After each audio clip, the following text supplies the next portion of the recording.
Welcome to Confessions of a Cyber Psychologist. Today, I'm chatting with Todd Fletcher and Dr. Chris Fullwood on the psychology of cybersecurity. Todd is a cyber psychology PhD research student who's focusing on the psychology of cybersecurity professionals. And Chris, who was actually a guest a few episodes ago, is a senior lecturer in psychology at Birmingham City University and Todd's PhD supervisor. Welcome, Todd and Chris. I'm so delighted to have you on board. Glad to be here. Thank you. Good to be here again. Todd, before we get chatting about your research you're conducting in cybersecurity as part of your PhD, can you tell me a bit more about yourself and what kind of got you started in the role or the journey of cybersecurity in your PhD, and why cyberpsychology of cybersecurity? That's a great question. I like telling a little bit about my path because a lot of people will ask, how do I get into cybersecurity? How do I do these things? And one thing to remember is that we all have different paths to get there. I guess I'm unique in that I'm Gen X. I was born in the late 70s. And so I saw the creation of a lot of home computing as a child. And as I grew up, I grew up with technology. I used to take apart and build 286s. And I remember getting my first 486 with a math coprocessor. It was so exciting, and getting into gaming. I remember being the first person in the various companies that I worked at to get Windows and Windows 95 and have to try to figure out how that works. I hated all the buttons on the screen. I liked the prompts.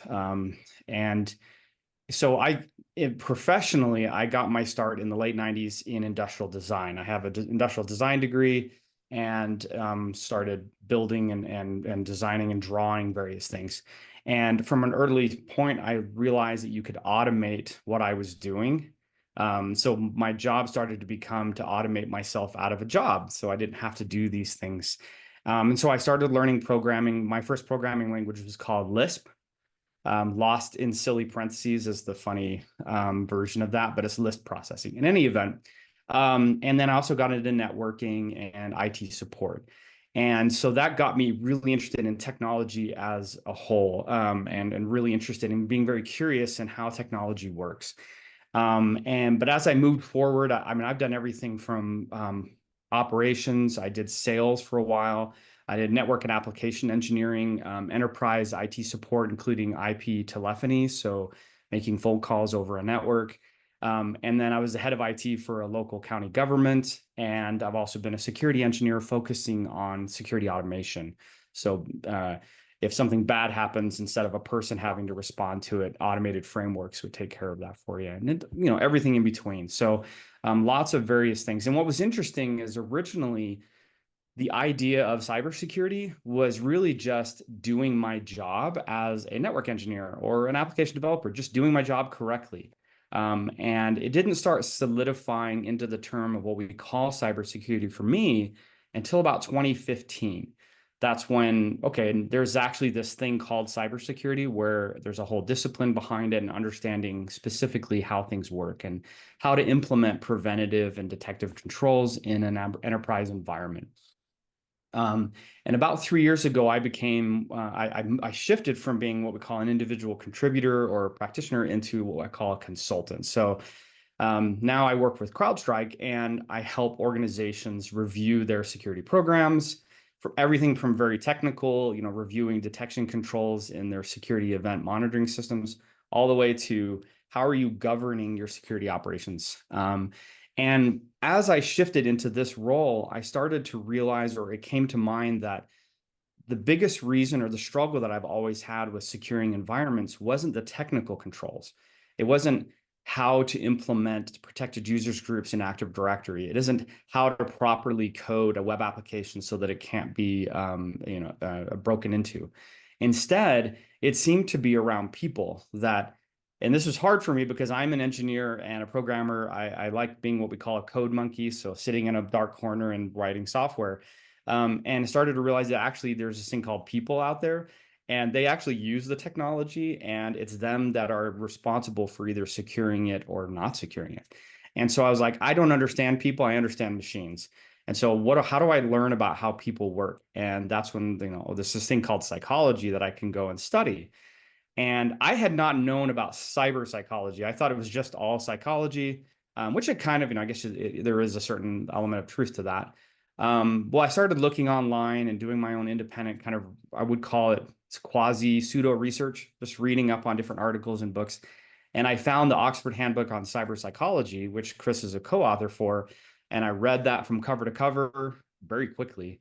Very interesting topics. It kind of really inspired me to say, well, there is a science behind how people interact with technology and how their psychology, influences that.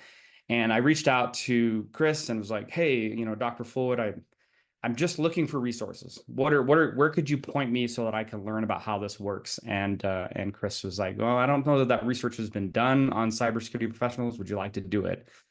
And it's funny because I told my wife when I finished my master's, I was like, I'm done with school. I'm not doing this anymore. I'm just tired of having to beat all this schoolwork. And so when I came to her and like, I think I might start a PhD, and she kind of rolls her eyes and it's like, yeah.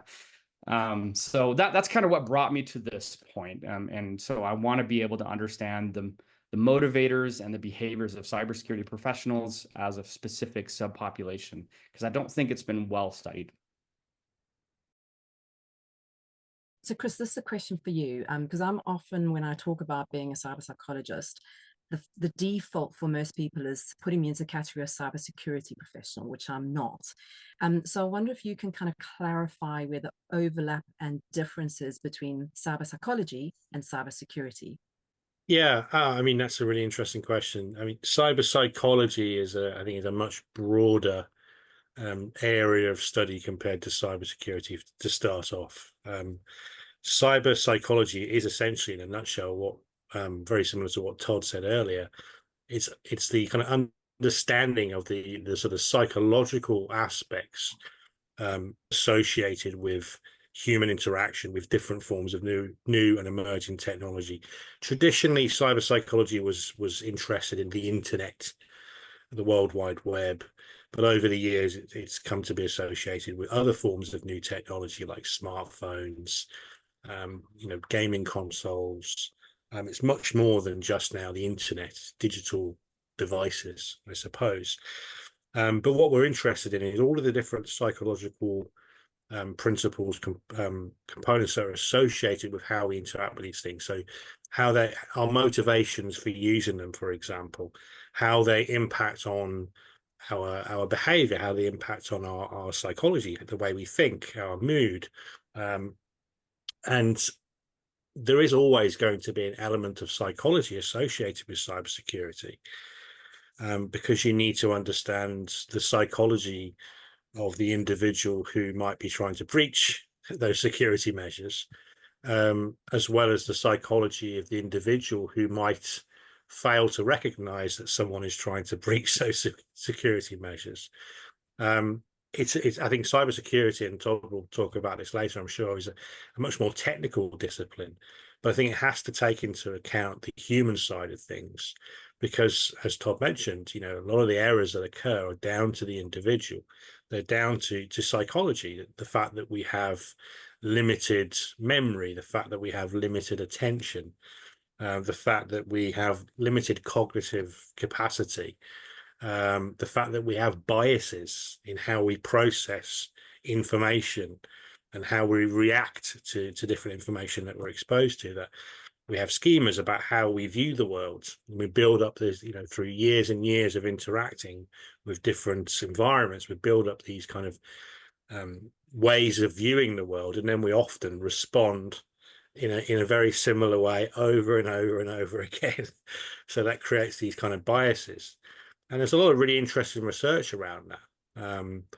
If a cybersecurity professional or someone working in an environment in which there might be potential for hacking or for nefarious kind of cyber criminal activities, if for the most part they're kind of exposed to fairly low level threats, then they assume that the one that comes in next is also going to be a low level threat, because they have that sort of heuristic, that rule of thumb that they're applying from past behavior to future behavior. So all it takes is that one time when it isn't, and then things start to go wrong. Yeah. So yeah, I think there's a lot of overlap there. They are two distinct disciplines, but I think psychology is important in terms of understanding aspects of cybersecurity. But cyber psychology by its very nature is a kind of interdisciplinary subject, because often it's psychology applied to other areas or other fields, often very technical fields like computer science or cybersecurity and so on. So cybersecurity is one of the disciplines within cyber psychology. No, not at all. In terms of the psychology of cybersecurity. Yeah, cybersecurity is a completely behavior. different discipline. Yeah, It completely stands on its own, and I think Todd knows much more about this, so I'm not going to claim to be an expert. No. But I think for the most part, cybersecurity is about sort of more technical aspects. Yeah. Cyber psychology is about human understanding, human interaction with technology. Yeah. And you can apply cyber psychology principles to understand perhaps some aspects of why we have failures in security. Yeah, absolutely. Well, it's interesting because a lot of what we think about in cybersecurity, so we talk about people, processes, and technology as sort of like the three things that we want to improve. And everybody likes to think of cybersecurity in the technology, like it's a technology thing, it's applications, it's development. But if you look at the people, process, and technology, people obviously is people, but also processes, because processes have to do with what people are doing. And so two of the three main areas of what we're trying to work on are people related. And I think that's a curious element that we should stay focused on as an industry. Yeah. But I wonder, and the technology is also created by people. And it's created for people. It will be created with certain biases that exist. And the only reason why something should be, why we're concerned about security is because it's for people to be used. The data would be meaningless if it wasn't important to the people. Do you think we focus a bit more in cybersecurity on people's behavior rather than their psychology or the motivations behind that behavior? I think that there is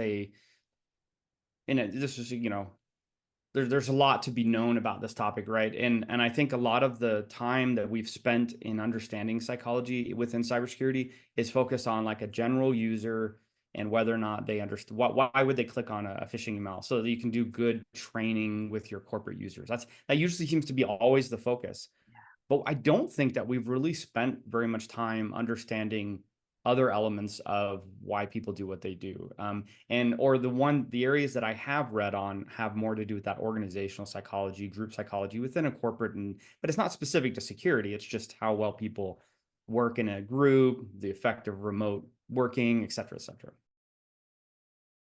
Can you tell me what it is you're actually trying to find out in your PhD? Yeah, that's a great question. So as of right now, what I want to understand as a sort of a foundation for maybe decades of additional research after I finally get my dissertation finished at some point in the future, is what influence does personality traits and behavior have on practitioner acceptance behaviors when they're tasked with implementing controls? So, if I have a general understanding or a deeper understanding of the why behind a security control implementation. So I understand why clicking on a phishing email is bad from a technical perspective. I understand what needs to be put in place to stop that from being a bad thing. But there are security professionals who click on phishing links. Even though they know that this is bad, they understand the ramifications. There's this idea of, in the protection motivation theory about threat appraisal and coping appraisal of threat. And so my ability in a cybersecurity professional to appraise the threat is higher than a general user. And I understand the coping or the ability of myself and my organizations to handle that threat. And yet I'll still click on the link. I won't, but in general, security professionals do that. Or maybe something worse than that. I am, I'm a senior application developer, specifically around security of application development, and we'll have people save privileged credentials in source code and upload it to a public GitHub. They know that's bad, and they didn't do it correctly. So understanding how does personality traits, how does individual psychology influence my acceptance behaviors so that I'll do the right thing? Why is it cognitive load? Is it, my company's culture causes me to no longer care? Or I was speaking with a gentleman at DefCon named Eric, and he's focused his PhD research of cyberpsychology in insider threat. And there's this idea that it's not just if I make a mistake as a security professional, but I'm in a prime position to do the most damage should I choose to willfully start to do damage to the company I work for. So if I want to become an insider threat and take a monetary advantage of my knowledge and access, why would I suddenly start doing that? What risk behaviors are common to somebody like me? So in any event, that's kind of what I want to understand. If there is a drive there, if there is a connection and a correlation between my personality and what I'm doing or not doing. And maybe it's, things like self-determination, what personality traits. I read a great article about technophilia, technophobia, and how that relates to, how successful and willing I am to be what we call ethical hacker. And I just said earlier, the negative cultural, organizational culture I'm a part of, the pressures that cybersecurity professionals are under.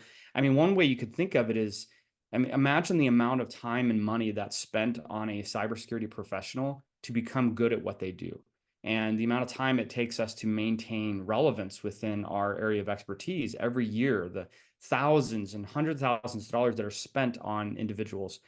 And you could akin it to like a fighter pilot or somebody that is highly trained, very focused, and they have a lot of cognitive load during their time when they're working to understand lots of signals coming in and what are these and how bad are they? How do I appraise and triage these signals and properly respond to them? And there's a lot of pressures. And if I'm in a very negative environment, how does that affect my ability to do my job? And that can lead to, there's a lot of burnout in the cybersecurity community. You get tired of doing the job and then leave and want to go do something else. I don't know, make something out of wood. And so I want to understand what are those behavioral influencers on individual cybersecurity practitioners. And so that's my general foundation right now, what I'm looking into.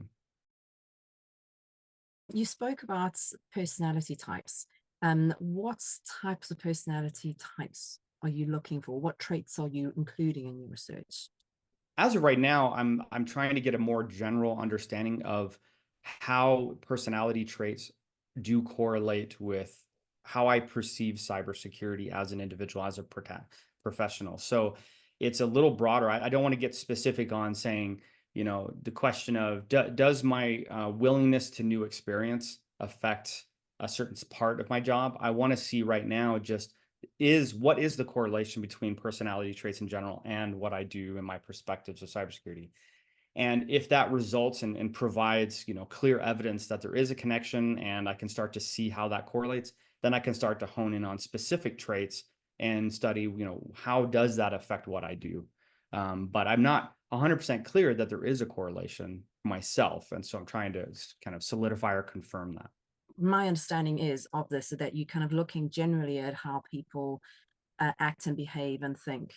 And then you're trying to find out if there's a correlation between specific groups of people who are more susceptible to becoming a gatekeeper for cybersecurity threats, and especially if they're professional cybersecurity people in a workplace environment. Okay. Yeah. So, I mean, I'm doing a study right now specifically in this area. And, it's an interesting experience for me because this is the first time I've done an academic study, but I'm looking at this. It came to me, I was thinking about this and said, we like to think that cybersecurity professionals have a perspective on cybersecurity because we're just good at what we do. We're smart, we're educated, we have experience. And the more we have those traits, the more likely I'm going to know how to solve the security problem. And obviously there's a little bit of a problem with that presumption because we continue to still have security breaches over and over and over again, despite the fact that every year we're all becoming more experienced at cybersecurity. And so what I want to look at is there a stronger correlation between my perspectives on cybersecurity that's tied to my demographic? So things like my education and experience, or is there a tighter correlation with my personality traits? So is the reason that I think that cybersecurity fails because it doesn't have enough secure leadership support? Is the reason I perceive that is because of a personality trait? and has nothing to do or less to do with my actual experience as a cybersecurity professional. And if that's the case, I would consider that a significant finding, or, not in the academic sense, but a notable finding that this is something that should be studied further. And that's what I'm trying to look at actually right now. So it'll be interesting. Are you using the 5 big personality types that is the traditional use in cyberpsychology or in psychology general? Yeah, definitely. Looking at how those big 5 that because it's the ocean, how those correlate with my perceptions. And there's a lot of really good, and this is definitely where Chris has a broad, this huge, broad foundation of understanding of how these different traits and what's useful and what's not. But yeah, looking at any of those types of personality traits, but it could go beyond the 5. So it can be something like curiosity, and playfulness with technology and how that affects my perceptions. When I was in network engineering and telecommunications engineering, one of the things is whenever we would go out to try to find a new technician who would be involved in technology, one of the questions we would ask is, what do you do in your free time? What are your hobbies?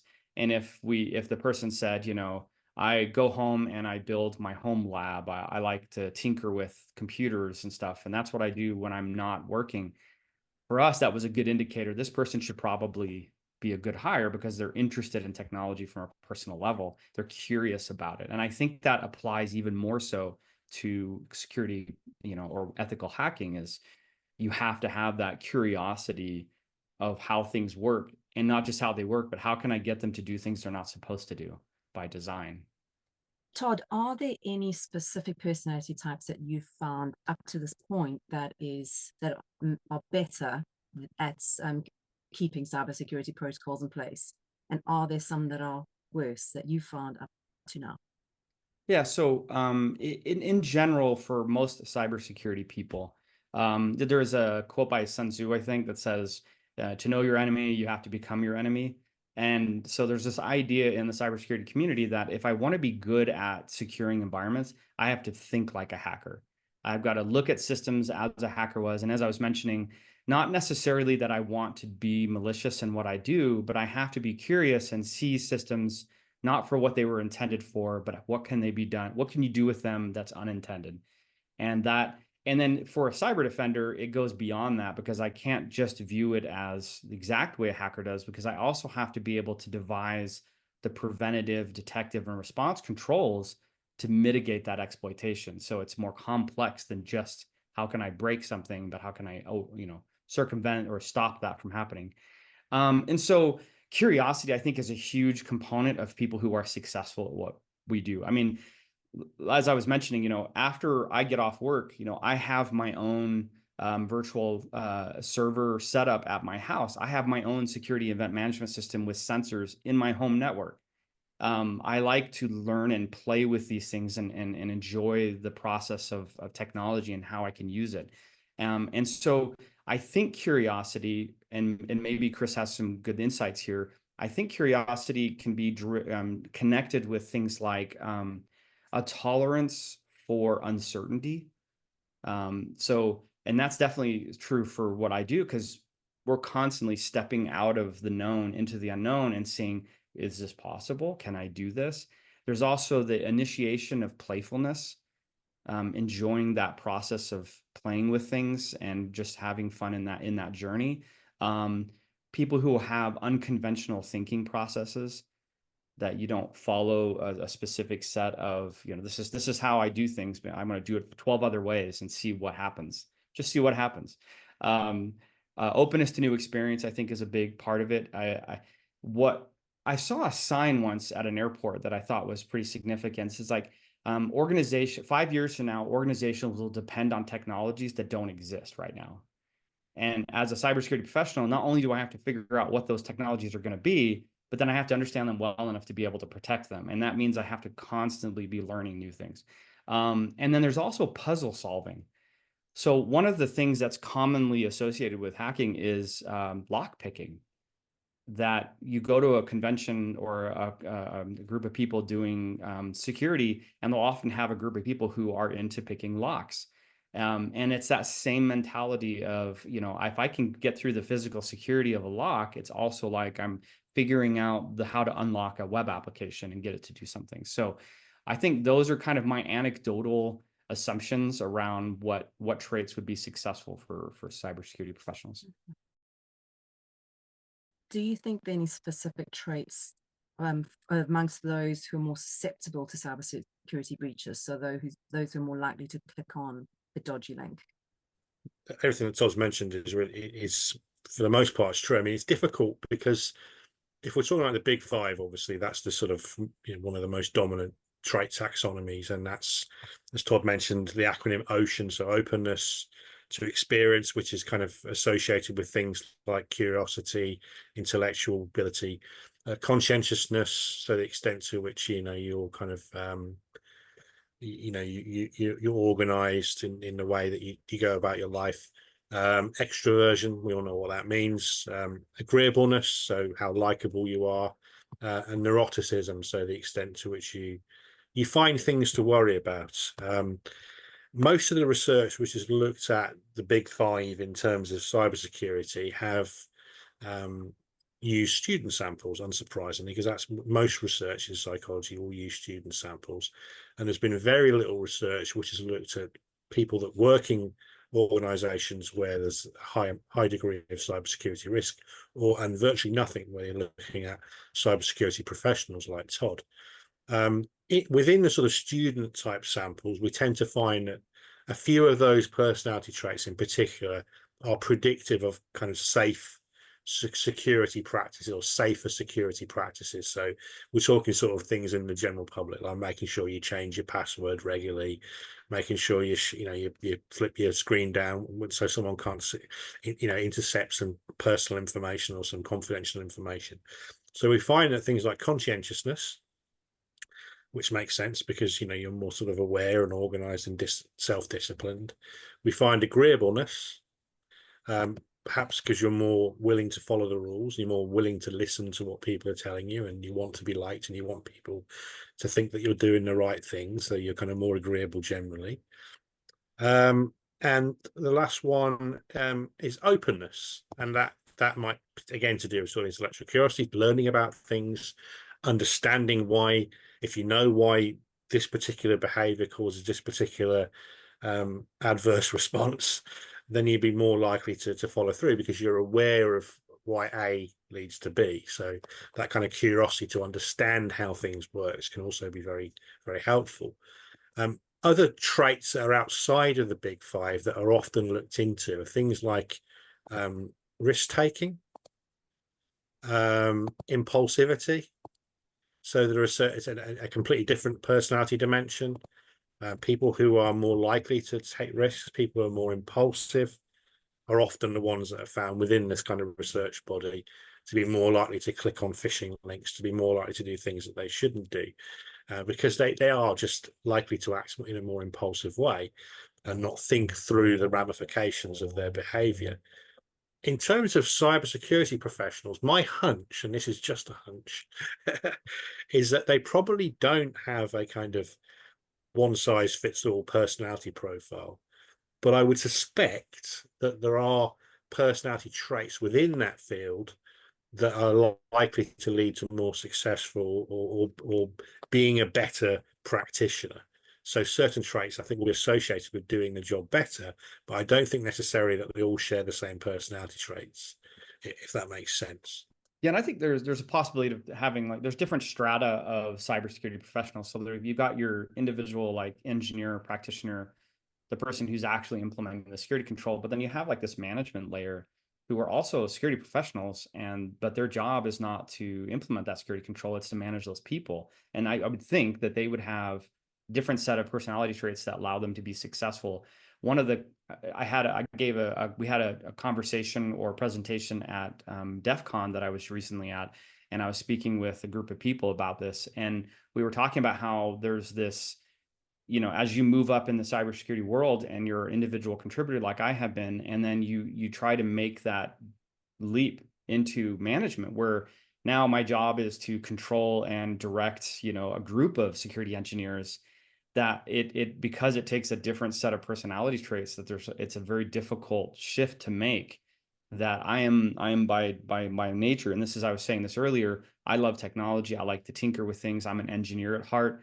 And so being able to step forward and become more extroverted, more person to person interactive, and all whatever traits that would take to be able to manage people well, but still have enough technical understanding to understand the reasons why things need to happen and to be able to direct those engineers is a unique set. So, and I think, yeah, I agree that I think there could be a different set depending on what it is you're expected to do within that with that industry.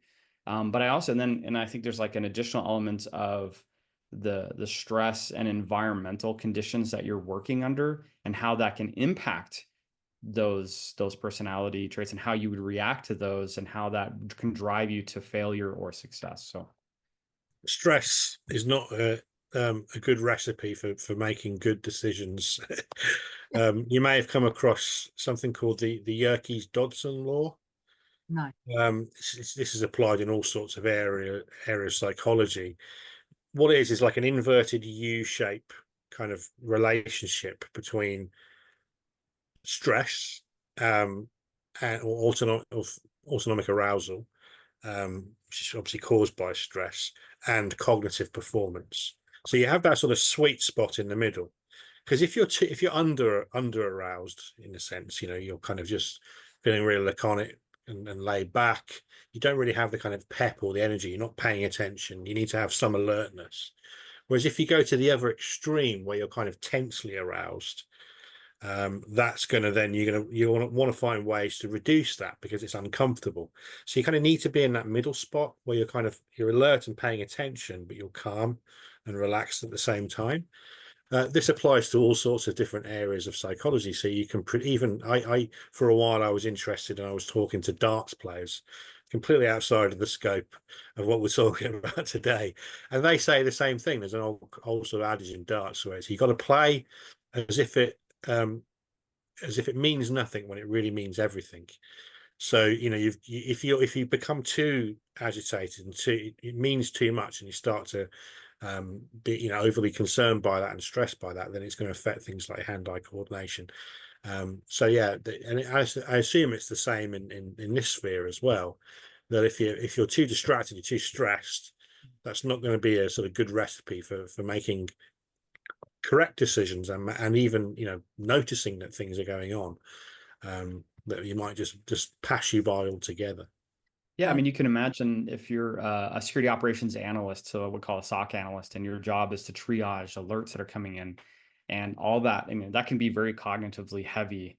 And then in addition to that, you're feeling, because of the way your manager manages, is if I make a mistake, I'm going to cost this company, $500 million. And it's so then it becomes incredibly stressful. So I've got that pressure to do it correctly, but then I have all these signals coming in. And then there are security operations centers that have 12-hour shifts.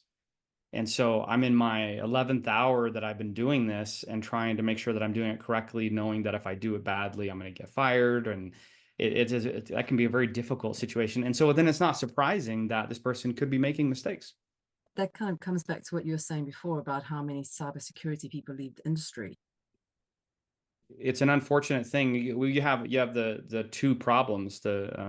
Is on the one end, there's a lot of empty seats, so to speak, in the cybersecurity world. That it's not an easy career to get into.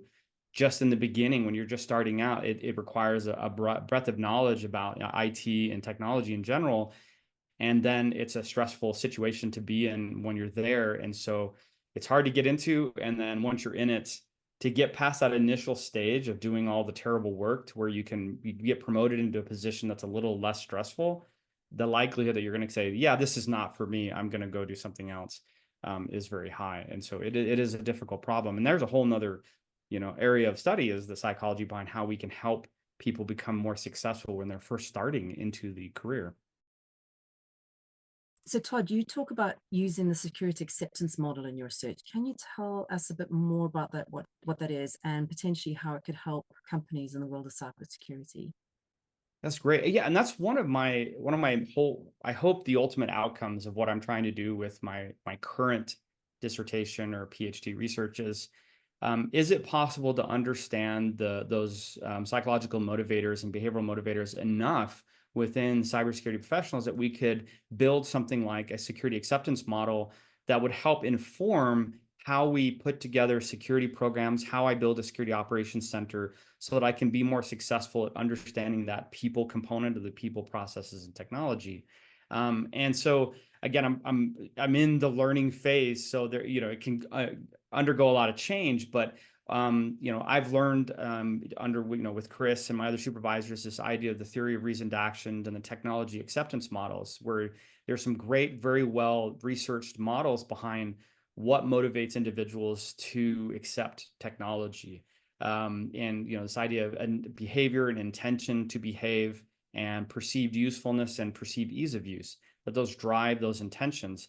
And what are the key components that can influence those perceived usefulness and perceived ease of use? And so I've begun to look at each of those and see how they influence cybersecurity, behaviors and experience. And could we develop something that could be tested and used by organizations to influence a higher level of success for their security practitioners?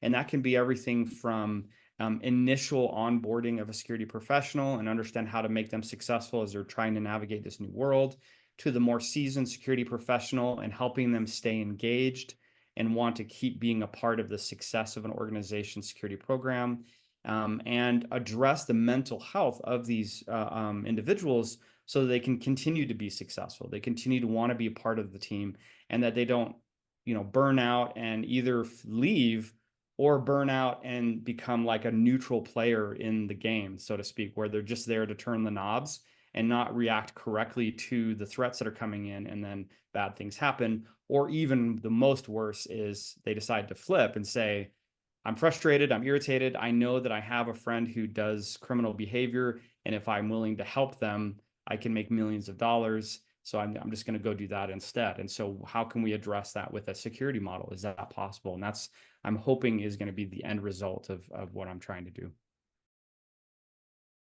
You've just been on at DefCon 23, which sounds like it's part of a Star Wars movie, and you've kind of been doing some research with participants there. Can you tell me more about what you were studying, or what happened at DefCon, and also if you're still looking for more participants? DefCon is something that I'm involved with on an annual basis, and it is a large security conference, or what we call a hacker conference. And so it's very large. It's in Las Vegas every year, and it is, if not the largest, it's one of the largest community gatherings of people who are in cybersecurity. It's a lot of fun. It's a great opportunity if anyone gets a chance to go to see the culture, or what I've mentioned is the counterculture of the security community. And it's comprised of various groups called villages. And one area that I participate in and support is something called the Blue Team Village. So specifically, we focus on cyber defenders and defensive activities. So when we look at cybersecurity, you have red team and you have blue team. And so the red teamers are focused on the attacks, understanding offensive security. And then the blue teamers would be focused on the defensive security and how to detect and respond to that. And so that's what our village is sort of focused on. And we have capture the flags that are put on by various organizations, and we have one that we build ourselves. And in this Blue Team Village, I have had the opportunity to sit and work with and talk with lots of security practitioners on the psychology. What are the thoughts that people have on why people do what they do and what the mental health impacts can have? And so what I decided to do earlier this year was, this is a golden opportunity to have direct contact with security professionals. As Chris was mentioning, a lot of research focuses on students because they're available in a university.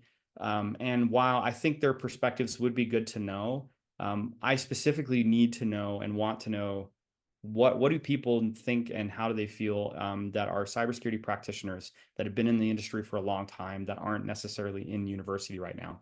And so the study that I've kind of put together, and it doesn't necessarily have to be participants to DefCon, I'm sort of more using that as a galvanizing opportunity But there's a lot of people in the world who are involved in cybersecurity that can participate in this type of a survey.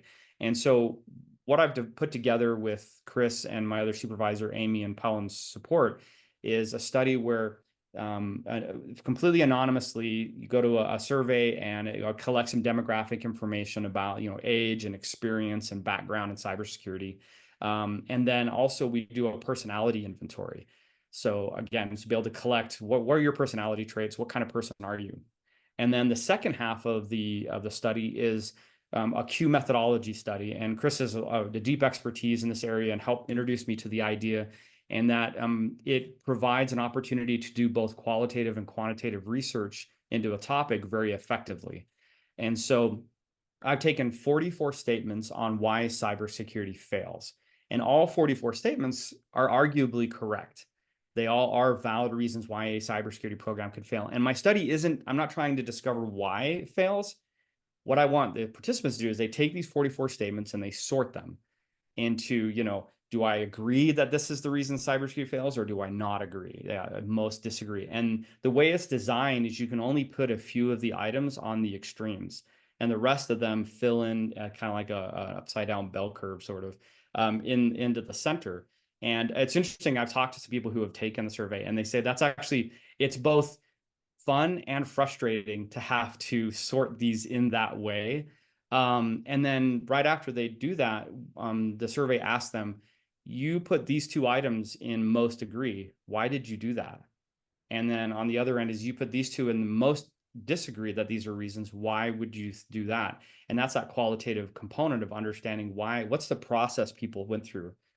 So that research is still going on right now. It's still available for people to take, and it would be the more people I have to participate in that, the better the data and the more enriched it is. We'll be doing a factor analysis on that, and I'm trying to understand if there's a correlation between those personality traits and the perceptions as to why cybersecurity fails versus or in comparison to the demographics of that individual. So I'll be really curious to see how that works out. Hopefully sometime I'll be able to put this together and maybe even work on trying to get it published so that people can read up on it. Brilliant. And you're definitely coming back to talk about that when it's published. So it would be very interesting. It'll be a lot of fun. And everyone that I've talked to about this and invited them to take the survey, they're very curious. One of the first questions they ask is, am I going to be able to see the results? And I said, definitely. This is all, open to the public. This is why I do this. So brilliant. I'll put a link to your research in the notes. You spoke earlier about hackers. Now, there are white hat hackers, grey hat hackers, and black hat hackers. What do these terms mean, and why is it important to understand who they are? That's great. Great question. So the idea is to delineate, if you want to get into motivations or intentions of a security person or a hacker. So the first thing I want to say is the term hacker isn't nefarious. You can be a hacker and not be a criminal person. Like, hacking is just a mentality of being curious and enjoying finding how to unlock puzzles in technology. So I would definitely consider myself a hacker. But I think media and Hollywood has tried to color to where the term hacker is somehow inherently bad, which it's not. And in fact, a lot of this curiosity we have helps organizations understand, the security flaws that they have. And so a white and black and gray hat hackers, this refers to, so I would be considered a white hat hacker. So that's somebody who would be called, on the good side, if you will. They're on the light side of the force, so to speak. And so the intention is to not conduct in illegal activities, that everything that I do is with permission. So in the past, I've done what we call pen testing or pen testing activities, which is attempt to see if I can break into things. Every single time I've ever done that, I have permission from the organization, either that I work for or that I have an association with, to conduct that activity. They want me to do it. They want to know what the results are. And there's an entire scoping behind that. Like, you're allowed to do this, but you can't do this, and so on. A black hat hacker would be somebody who has no regard for having permission, and their intentions tend to be malicious. So I'm trying to break into you, not because I just am curious. I want to obtain a specific goal for monetary or political benefit that I'm trying to accomplish. And so threat actor groups that come from various nation states or criminal e-crime groups, they're black hat hackers, so to speak.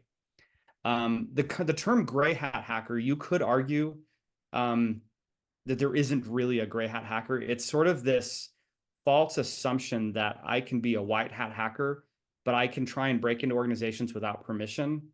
And then once I've broken into them, tell them that I'd like to get paid because I did this security research on your behalf.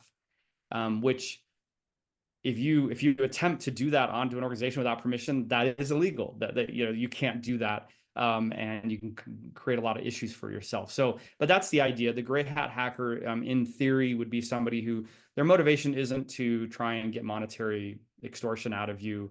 They want to be curious and figure out this problem in your application or network. And then they stop there and then go to the organization and say, hey, I'm a security researcher. I found this flaw. I broke into your network. I'm going to tell the world about how to do it. If you'd like, alternatively, you can pay me $10,000 and I'll give you that research so you can go and fix it or something to that effect.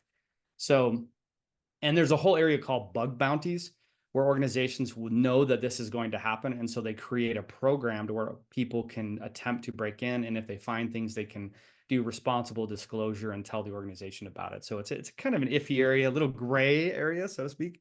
But that's what the delineation is. And there's other types of hats. There's blue hat and red hat hackers. And that would be that whole offensive versus defensive type people. So yeah, it's definitely a fun world, a lot of opportunities. As you're talking about the grey hat hackers, I was thinking about someone breaking into my house and saying, well, I broke into your house to see what security measures you have. Can you give me £5,000 for finding out what those are? I wouldn't be impressed. Just like, get out of my house. I'm calling the police. Go away. Yeah, I mean, if you break into the house because you want to test their locks out, the police don't see that delineation. So yeah, very, very, very true. But it's a hard world to be in. It's hard to know how to define exactly what the limitations are. If you have a publicly exposed network that people publicly access on a regular basis, at what point am I publicly accessing resources that you've made available, and at what point am I doing something I shouldn't be doing? And that isn't a super clear for everyone. Not everyone sees that as a clear line. So there's a number of young people who engage in kind of amateur hacking activities. Do you think the majority of them are ethical, and what should parents and teens know about amateur hacking? So I'm actually on the camp that I strongly encourage youth to learn about cybersecurity. So in what we might call amateur hacking activities, it's a great opportunity to understand technology, not only just because you may want to be a security professional, but I think in general, the public needs to have a better understanding of the tools that we're using. Because knowledge is power. Understanding how things work and not being afraid of them is a really good thing. And so, I have 4 children. I've got 2 sons. They're both, young adults, and they're both interested in cybersecurity. And from an early age, I've encouraged this interest and curiosity in technology. So if you have a child or associated with somebody you take care of that has an interest in that, and they seem to be, hacking, what I would do is, instead of, be afraid of that, is say, encourage them and get them connected with people in the cybersecurity industry who are involved from, that white hat or ethical side. So there's a lot of communities online. There's a lot of local groups. If you're in bigger cities, there's something called B-sides. And these are small groups that get together and create, well, some of them are very large. And they create their own little conferences that you can attend, and they can teach and guide that person to use that creativity and intelligence in a good way and become an asset to society.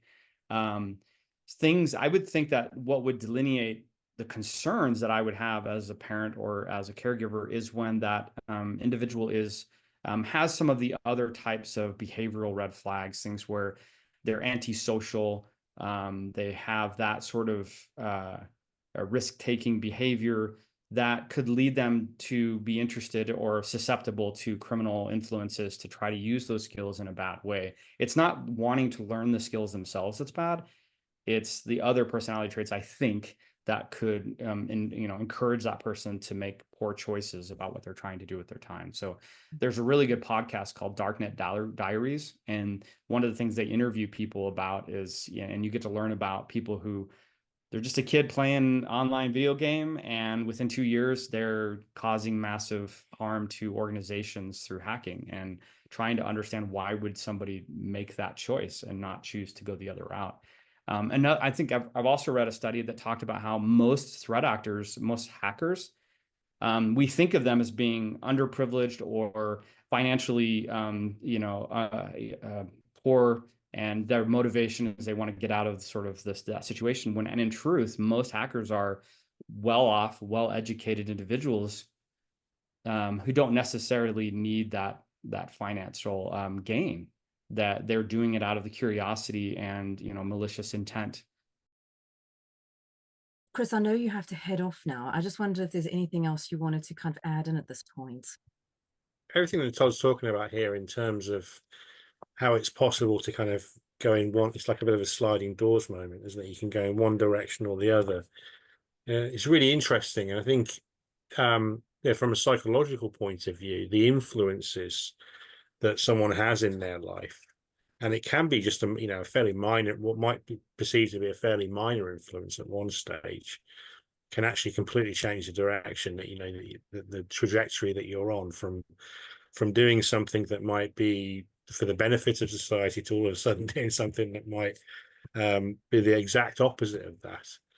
And so it's just a really interesting, I think there needs to be some, because I think a lot of these things happen very early in someone's life when they're at that stage, when they're still trying to work out who they are. Adolescence is obviously the sort of period of their life that I'm thinking about here. And you can sort of map that onto the sort of developmental stages. I don't want to start quoting Erickson, but that time in the life when when you're really trying to say, well, who am I and what am I going to do with my life? That sort of transition from childhood to adulthood, that sort of in between stage, it's really important because that's often when the decisions that are made then kind of forge it. It doesn't mean that it's set in stone, but it does kind of forge the path that you can take. So I think sometimes Todd probably will maybe able to confirm this, but a lot of these criminal organizations try to sort of try to influence people early when they're more malleable, psychologically speaking, when they're more malleable to be influenced to take one side or the other, and then it becomes sort of incorporated into their identity, becomes a part of who they are. And there's a lot of really interesting research about things like hacking and other types of criminal activities, that when you ask people to sort of justify what they've done or why they've done it, often they don't see the wrong in what they're doing. They might have some sort of other sort of overarching justification for why they're doing it. It might be because all these organizations are evil and they're making too much money. Same reason why when people download Netflix illegally or what have you, you ask people, well, that's actually you're stealing them. No, but these corporations make huge amounts of money. So there's always some sort of justification, rather than necessarily taking responsibility for one's own actions. I think it's really interesting to kind of look into how people might be influenced at those sort of formative years when they really are very prone to being influenced. And I think there probably needs to be more research around that. Brilliant. Thank you so much. In terms of parents and children who are potentially getting involved in hacking activity, is there any behavior that parents might need to look out for with their children where they might suspect they're getting into dodgy hacking activity? Looking at more of the behaviors or the things that might more be associated with sort of like those antisocial behaviors, those risk-taking, psychopathy, low self-esteem, people who have difficult temperaments. So those are not necessarily related to cybersecurity or cyberpsychology. It's just those general antisocial behaviors that would lead someone to not be able to identify the why is this not a good activity to be involved in. And so that's more from a youth perspective, that if I have a child who's having struggles with these areas, that's something I might want to be aware of, not just from that they might start to shift into unethical type of behavior, but because that's whether or not it has to do with, cybersecurity, unethical behavior in general, that I'm willing to go to the convenience store and try and shoplift, and that can start to balloon into these other behaviors. And so that would be where I would be more concerned than the actual activity. There was some sort of advertising or notifications going out. I remember years ago about, if you see these applications, Kali Linux or whatever, on your child's computer, you should be very concerned, because that means they're a hacker. And that just is not the case. That these are just tools that people use to try to be curious about technology. And I mean, it could be a part of, as a parent, being informed as to this world and this industry, and that there's a lot of positive, good things about what we do.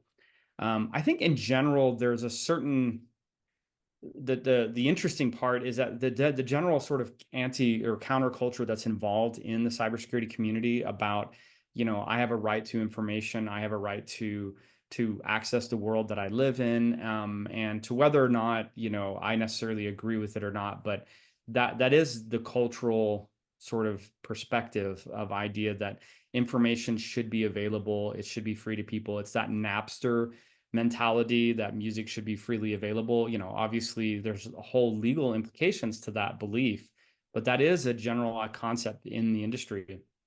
And so being able, I think it would be difficult to unravel for a parent to be able to, who isn't involved in this industry, to see the differences between, I should be able to be curious. If I buy a piece of technology, I should be able to take it apart and learn how it works. And if I want to use it in ways it's not initially intended to, that isn't necessarily illegal or malicious, there's no necessarily anything wrong with that. And separating that from actual malicious activity, and crossing that barrier, and that's not an easy area to be.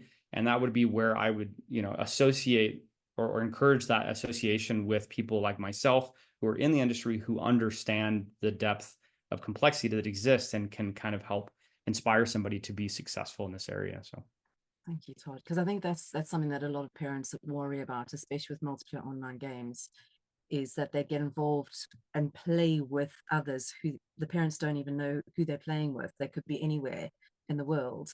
And as we were talking about earlier, about they're so susceptible at a young age, they could so easily be manipulated. very true. I mean, so I'm a very involved cyber parent. I know exactly what my children are doing. I know all the groups they're in. I'm in Discord. I'm in these different chat rooms. I know what they're talking and saying. But I have, monitoring software on my network and systems to where I know everything they do, and I can see, they know that, and it's an open book. And so now that's a unique, not very many parents are going to have that level of technological insight into what's happening. But I think that is an important element to a parental responsibility, to know what your child is using their technology for, and understanding teaching proper cyber hygiene, and kind of understanding those fundamental principles as a person, as a child's developing, to be able to spot, bad things and avoid them, because you're not going to be around forever. As a parent, and your child will be exposed to technology. It's not like you can, I mean, I guess I suppose you could try and go off the grid and be completely separated, but for most people, I don't think that's an option. And so if they don't learn the skills at some point to handle and digest the presence of technology in their lives, at some point they're going to be faced with that. And at that point, they're going to have to start making those decisions. And so you can help guide that as a parent by being more involved and more aware of what they're doing with the technology that you're giving them. So, and I think that can depend on my comfort as a parent with technology. If I'm just not comfortable with, that piece of technology, then maybe I choose to remove that from my child's life. That's individual decisions, but I think that's important. Be active, be involved in their life, and I think it'd come out pretty well. So it sounds to me as though you're saying you really need to have conversations with your children, similar to the way you have conversations about physical security, about teaching them how to cross the road securely and safely, and teach them about stranger danger in the real world. We should be doing that as parents in the security world, and we should be educating ourselves in terms of what could happen, so that we can open those conversations with our children and say, this is what could happen. and let's educate each other through the process so that we can both be open about if someone is harming you or bullying you online, that we can talk about it and we can figure out ways to Yeah, I mean, change that. if I don't have a good relationship with my child, if it's an adversarial relationship, for whatever reason, when that child faces cyberbullying, they're being treated poorly online, and they don't feel they can come to me, and we don't have a relationship with that, then they're having to just deal with that on their own. And if they're younger, the younger they are, they're not equipped with the mental tools to be able to deal with that experience. And so they have a higher likelihood of making poor choices on what they should do to try and respond to that. And so, yeah, I think that's a significant component. And not all children have access to that parental guidance and support. And so if someone's listening and they're on the other end of that and they're like, I'm experiencing this and I don't have access to that, there are resources for people to reach out to, and trying to find somebody who is an adult who has an understanding of technology, who can help guide and provide support, I think is critical. And at the end of the day, you can always hit the off button. That's unique. If you're experiencing negativity online, just walk away from it. Like you don't, what is that? And I forget the exact term for it, but there's this feeling with social media that you're missing something. FOMO. You get all those notifications. I need to find it. If I don't check, my account every day or every 5 minutes, I'm going to miss something critically important. And then, at the end of the day, for any of us who grew up before any of these technologies, I mean, I remember when Google came out. I remember when, Windows 3.11 was what came out. You don't have to have that stuff. You can be a happy person and not be constantly dialed into technology. You can walk away, and we should. That's a healthy response. And maybe there's a connection to cybersecurity professionals about it's a struggle for us because we're expected to be the people who know what's going on and to be involved. And as I was mentioning earlier, how, when we're looking to hire people, hey, do you play with technology in your off time? Which is true, but the problem, right, is we're encouraging this behavior of never disconnecting. Like you should go do something else. And for me, martial arts has been a big part of my life since I was very young. I love that interaction. And then I also recently got into woodworking, so I can go out in my garage and just try and build something out of wood. I think really what I'm making is scrap wood. But it's fun. It's with my hands. It doesn't involve technology, and it does help my mental stability because it's not being plugged in. And I think that's important for children. I think that's important for adults and professionals in any strata of an organization. Yeah, completely agree. Completely agree. So going forward, what is your greatest concern around cybersecurity in the future, both for professionals, the average worker, and potentially the average digital technology user? Yeah, that's a good question. I think one of the biggest concerns we have in cybersecurity is, like I had mentioned this earlier, burnout. That there's a lot of stress, there's a lot of demands, you're constantly having to learn. And so addressing burnout and how can in most cybersecurity teams that I've worked with as a consultant, as a practitioner, are understaffed. This is very common. And so people are expected to work long hours, be always on call. At 2 a.m., you can get a call and you have to respond to an incident. And so that that mental health component of burnout. And that's sort of related also to what I think is there's an ongoing stress and pressure to not fall behind in skills and knowledge as a cybersecurity professional. So you're always having to learn something new, and that can be helped by being curious because you gain sort of a certain level of energized, but that only goes so far. At some point, you're like, now I've got to learn this. Now I've got to learn cloud security. I've got to learn AI security now. I've got to become an expert on this because the organization is looking to me to be the expert in this area. And, not everybody can be an expert in everything. It's not possible. Cybersecurity is too big anyway. So I think that's my biggest concern. And obviously related to my interest in doing cyber psychology research is that mental health component of individuals and how they can be successful. And another area that's tied to that for cybersecurity people is lack of organizational and leadership support. That a lot of organizations don't understand cybersecurity. They want to throw a lot of money at it, or they want to, or whatever, and they don't understand what it takes to make this happen. And so or they don't understand the importance and risk that they're accepting as an organization. And the security professionals are trying to get this done, but they only have so much power. But at the same time, they're held responsible for the security if something goes bad, but they're not given the empowerment to make it successful. So again, but I think all those are related to that, taking care of our cybersecurity professionals and help them be successful and mentally good so that they can continue to support the security of organizations. I think for general users, I think that the complexity of cyber-related attacks continues to grow, and that, you know, the potential cyber malicious influences on individual or average workers is only becoming greater.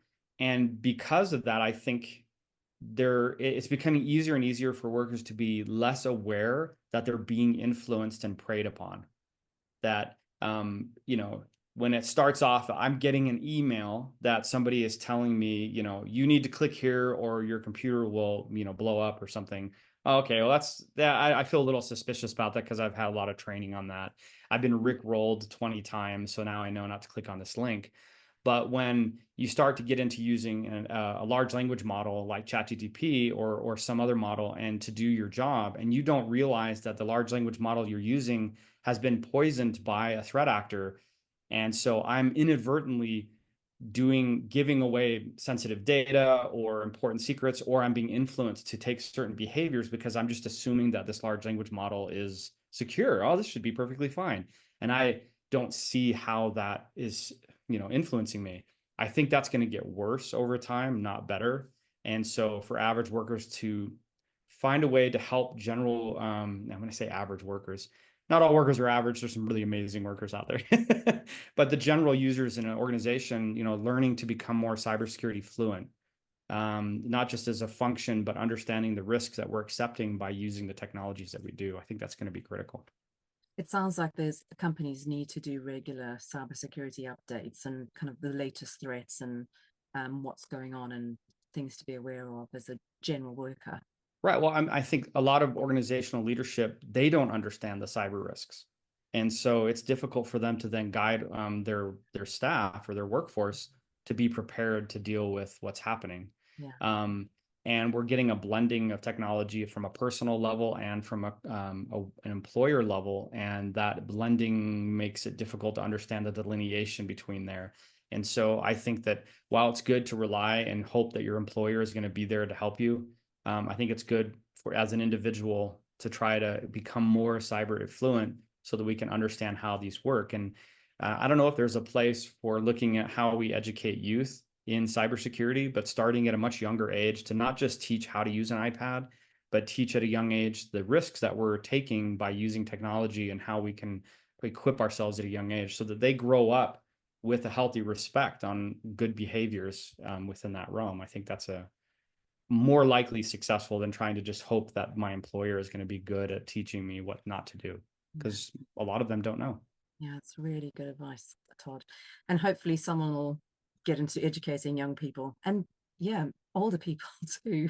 Us Well, I'm involved in an organization called Cyber Patriot, where you do that. You go into middle schools and high schools and you you create cyber clubs, and you're teaching youth, both girls and boys, about cybersecurity. And we do these competitions called Capture the Flags, where they learn how to do some of these cyber behaviors, not necessarily because all of them need to become cybersecurity professionals, but it creates an awareness. It creates a fluency with what cybersecurity is at a young age so that they understand and they're more likely to protect themselves to not be preyed upon. So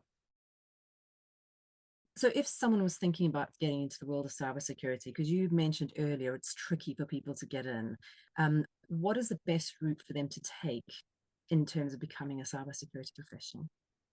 That's a great question. I get asked that. I've done some cyber mentoring with people who are interested in getting involved in the industry, which I would say as a side note, most everyone I've ever talked with that's in this industry is very supportive and helpful for those who want to be in the industry. We also have gatekeepers who like to say, well, you can't be in here because you don't fit these 3 criteria. But for the most part, I think people are pretty helpful. But so I talked to a decent number of people about this. And one thing I would say is there's not like a route to becoming a cybersecurity professional. If you don't follow this path, you're not going to make it. I don't think that's true at all. There's lots of different ways to become good at this. But it's actually a subject or an area of contention in the cybersecurity community about the value of college education, the value of what we call certifications and those certification bodies, and then the value of just online or self-learning resources and hobbies and other types of activities where, it's the meme that they talk about how this 18-year-old with no college degree just took down this corporation and cost them millions of dollars when they have a team of, highly educated cyber professionals. And I mean, there's a whole area of the fact that it's much easier to break things down than it is to protect them. It is far more difficult to build a security program. So in any event, but if I want to become a cybersecurity professional, I'm interested in doing this, the number one guidance I'd give is to be curious. Learn to be interested and curious. If you don't already have it, or if you do have it, then foster that I'm curious in technology. I want to know how it works, and I want to just learn how things function. That is a really important attribute to have.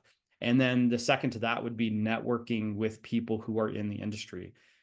Going to these conferences, getting involved in local security groups, and start to learn and talk to people who are doing the thing you want to do, because they're going to be the archetype to which you can learn these skills and kind of become better at them. Another thing, cybersecurity in general is kind of, it's a stepping stone off of a basic set of understandings of how computers work. So starting to learn the basics of operating systems, Linux, Windows, Apple, and understanding how networking works and understanding how cloud functions and how that is architected, you're probably going to need to know at least the basics of how those functions. And there are different resources. Like I can go online to YouTube and just start learning about these topics. We live in a surprisingly it's amazing the wealth of information that is freely available to anyone in the world. You can just go online and learn these things, and people are making videos all the time about it. So go learn those basics. If for you, your personality traits, it helps to have guidance, then you have certification programs where you can go take the CompTIA A+ or Security Plus, or you can go do the CEA from EC Council, whichever you choose. Find something that motivates you and helps you move forward and do those. College degrees can be helpful in that they can help broaden your understanding as an individual. I don't think that they're required, and there's a lot nowadays, especially in the cybersecurity community, where they don't require a college degree to get a job in cybersecurity. So it's definitely becoming better in that respect. Now, and I think I support that. Now, I like college. I like learning. I mean, my PhD, this is my fourth time going back to college and getting a degree. I like the process. I like learning lots of things that are outside of my expertise. And I think a lot of college degrees are going to require you to learn how to write and read and do the history and know things that aren't cybersecurity. So that could be a benefit. And even though a lot of people a lot of organizations say that they don't require degrees, I've seen many times people hit a ceiling in their career development and it's maybe arbitrary, maybe unjustified, but at the end of the day, the HR says, no, you cannot apply for this position because you need a 4-year degree. So if your goal is to progress in your career, it could be helpful if that opportunity is to you. And there's a lot of online, school degrees that are very accredited that you could look to. There's ways of getting funding if that's a challenge for you. So in any event, back to kind of so I'm starting out, I want to get into cybersecurity. Go online and look up YouTube or find some of these free resources and learn and find out if you actually want to do this. Because there is, you may get down the road and go, I don't know if I actually like doing this stuff. But so you want to figure that out and then find people who are doing it so you can connect with them and find out how they got there. And that can be your local cyber groups or communities, a very important thing to do. So, and then of course you have people like me, if anybody wants to connect with me online, through LinkedIn or whatever and say, hey, I'm interested in doing this. What do you think I should do? And, we love helping people out. So. If you are in college and you're getting like a EE or a computer science degree, you're like, I'd like to shift into cyber, or you want to shift into psychology. Well, if you want to shift into cyber, there's a lot of companies that do internships. So, and they're paid internships, like starting from sophomore, junior, senior, and you can apply for those. And what a great opportunity to take what you're learning in school and apply that in a work environment and see if it really is something you do. And a lot of these, they flip into a full-time position once you've graduated. So, definitely something to look at. That was really informative, Todd. Thanks so much. Thank you so much for all of that. But also I was thinking when you're talking about YouTube, that's a really great place for parents to learn more about cybersecurity as well, to become more informed, and for teens actually to become more informed about what is cybersecurity and what is good and not good cybersecurity awareness. Oh yeah, I'm sure there's people who focus a lot of their time in educating parents, Yeah. or that's an opportunity for, some more material to kind of, hey, parenting 101, your child is interested in cyber. What does that even mean? And what should I be doing? Should I be worried, my kid turning into a hacker or something? So that would be an interesting resource for people. So what is the most important question, Todd, that I haven't yet asked you? I think individuals need to be asking themselves, if you're in this industry that we're in, is mental health is a difficult topic for people to talk about. Like, and I'm one of those people, like, I don't want to go talk to people about my feelings, which is funny that I would want to study psychology, which is maybe a good opportunity for me to become better at it. But I think that's the most important question is what is your mental health, and, what are you doing to take care of yourself? And, whatever that means in the job that you have. I mean, for me specifically in cyber, and how does your behavior affect the mental health of the people you're working with, that report to you or that you work with? Because I think we put our blinders on and we want to do our jobs, and we, especially in something like an engineering type of STEM industry, it's like, we need to solve these problems. Your feelings don't matter. I'm interested in solving this problem, and they do matter, and that impact is significant. So we should be asking ourselves, what effect am I having on other people's and on my own, mental health by the choices that I'm making? There's also how that your mental health affects people in the home and your relationship with friends. Oh yeah. Because Especially now that we have remote working, right? So my job has interfered or is brought into the home in ways that it never had before. And so, my children were in their teenage years when we had COVID and everything, and all this shifted to being home all the time. But I can imagine, especially if they were younger, it's like, dad's home, but he's not available. Like a youth is gonna have a hard time understanding that. And then for me, being able to walk away from job, that's a really difficult thing to do, because it's a home. It's what I like to do, and it's here at the house. And so having a space that you can shut the door on and walk away from, it's a challenging. And I don't know that I would be a paragon of a good example of that. But I think it's important for us to figure out. Yeah, because there's also a transition that we do psychologically between work and home. When we drive from or get in the bus or whatever from work to home, we shift our personality type and our outlook, and it gives us time to either de-stress when we're coming home or work ourselves up into the space where we know what we've got to do and crack on with it. But I think working from home shortens that transition time, because you walk from your chair to your door and then you're suddenly at home. So I think that's a really good point about, especially if you're working 12-hour shifts and it's a super stressful environment, to be really aware of your mental health and find ways to mitigate that stressful environment, or find professional help, or look for other activities. Like you've got your woodworking stuff that you do from a play activity, but then also you've got your physical activity you do with I'm going to say it's judo, but it wasn't, it was karate. So Martial arts. I've done lots of different ones. Mm-hmm. I've often seen there's a lot of analogies between physical security and cybersecurity, because I've done combat applied Kempo, which was things that we'd use to teach military police. And it's this idea of, you have that triad of the general user, which is like, the people you're protecting as general public. You've got your threat actor or your criminal who's trying to do bad things to that person. And then you have that third component that we often forget about, is you got that person who's tasked with protecting the general public. And that's true in physical, like, type of security, military, law enforcement, what have you, security guard. It's also true in cybersecurity.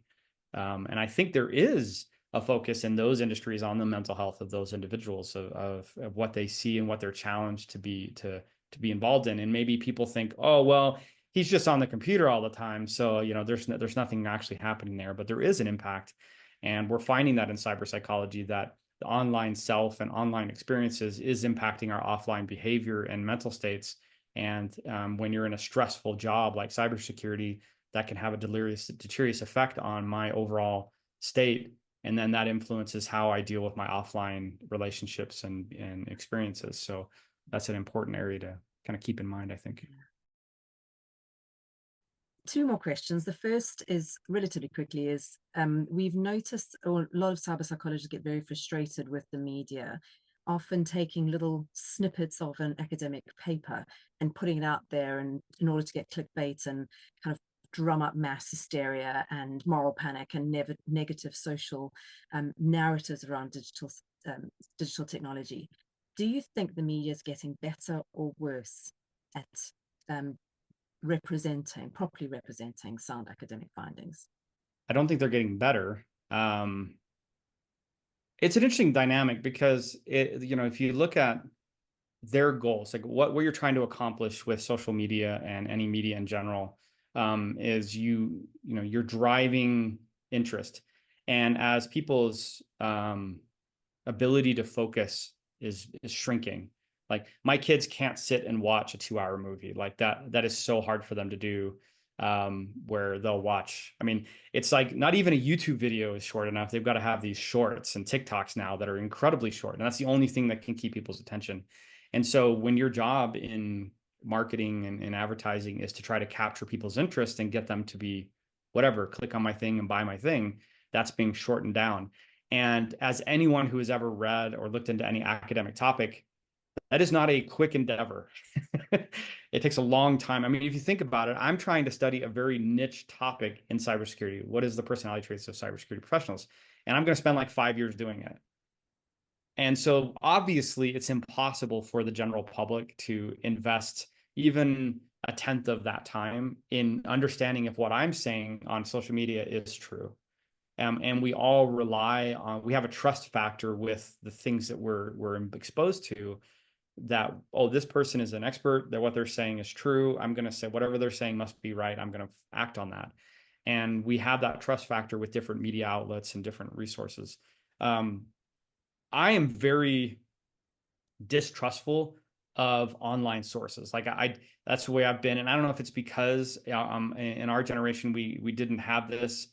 I remember having a card catalog in school, and that's how I did my research. I pulled the little things out and pulled the card and found the book or whatever. I didn't have a computer trying to find books or keyboard typing class and stuff.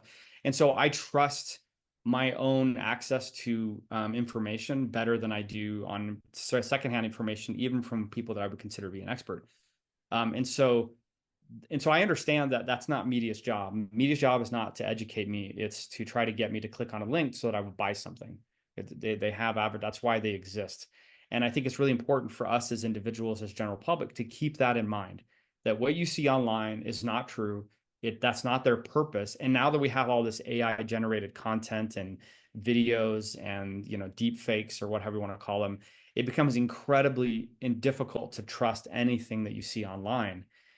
I think we should see it as an opportunity, if we see something that's interesting, to say, I should spend time looking into that further on my own account, and try to learn about that. But yeah, I don't think media is good at relaying correct information. They they make things very sensational, but that's their job. Like, I'm not giving them a pass, but that's their job. Isn't to educate me. Their job is to get me to do something, is to call to action in that world.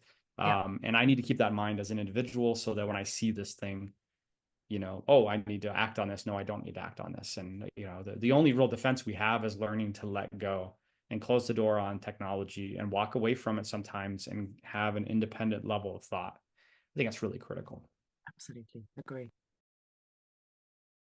Final question. What is your favorite cyber psychology book that you recommend to people? I would have to the Oxford Handbook on Cyberpsychology. There's others out there, but that book instigated my entire journey into this industry, and it opened like even knowing that there was a thing called cyberpsychology and what is this thing? It's not the psychology of cybersecurity. It's it's the psychology of human-computer interaction and the influences that these media and technologies can have on us. And it's an incredibly interesting field. It's highly relevant. And as Chris was saying earlier, it's very multidisciplinary. I'm digging into organizational psychology. I'm digging into behavioral psychology, just every field of psychology, forensic psychology. I'm looking at all of these things and trying to understand how they mix together. And so that book was sort of the gate to this part of my life. And so it is something that I would think is a good book to go and read. Brilliant. I love that book. It's fabulous. Todd, thanks so much for joining me in Confessions of a Cyber Psychologist. This has been so enlightening, and I really appreciate your time and your insights, and I'm so looking forward, hopefully, to have you back on when you have more insights into your study and you can share more about the personality traits amongst cybersecurity professionals. Definitely, and I look forward to doing that when it's an opportunity. Brilliant. Thanks so much, Todd. Thank you very much. All right. Take care.